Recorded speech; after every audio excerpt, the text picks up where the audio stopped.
لیں جی، یہ بھارت نے کوشش کی اور یہ کوشش مہنگی پڑ گئی۔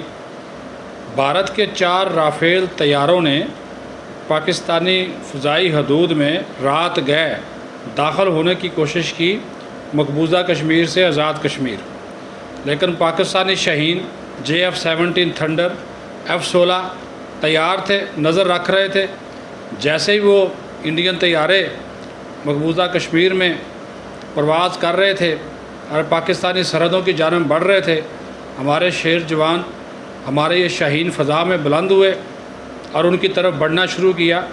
ہم نے اپنی سرحد کراس نہیں کی، ابھی ہم اپنی سرحد میں تھے اور ان کو للکارا تو یہ چاروں جو رافیل طیارے تھے دم دبا کر بھاگ گئے، نکل گئے، راہ فرار اختیار کر گئے۔ تو یہ مودی سرکار جس قسم کا پنگا کرنے کی کوشش کرے گی اس کا جواب بھی منہ توڑ اور مؤثر ملے گا۔ سیالکوٹ اور نارووال ورکنگ جو باؤنڈری ہے وہاں پر انہوں نے گڑبڑ کوشش کی، چھوٹے ہتھیاروں سے فائرنگ کی ہے، لیکن جب پھر ہم نے منہ توڑ اور مؤثر جواب دیا ہے تو وہاں پر ان کی گنیں بھی خاموش ہو گئی ہیں، ان کی توپیں بھی خاموش ہو گئی ہیں۔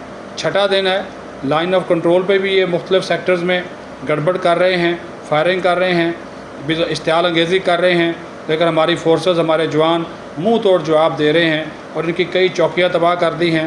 2 ان کے جو جاسوس ڈرون تھے وہ مار گرائے ہیں، اور یہ چیز واضح کر دی گئی ہے پاکستان کی جانب سے کہ ہم نے اس مرتبہ صرف دفاع ہی نہیں کرنا بلکہ جارحانہ جواب بھی دینا ہے، اور یہ چاروں طیارے ان کو مار بگایا ہے اور پاکستان کے اندر داخل کی کوشش ناکام بنا دی۔ پاکستان زندہ باد۔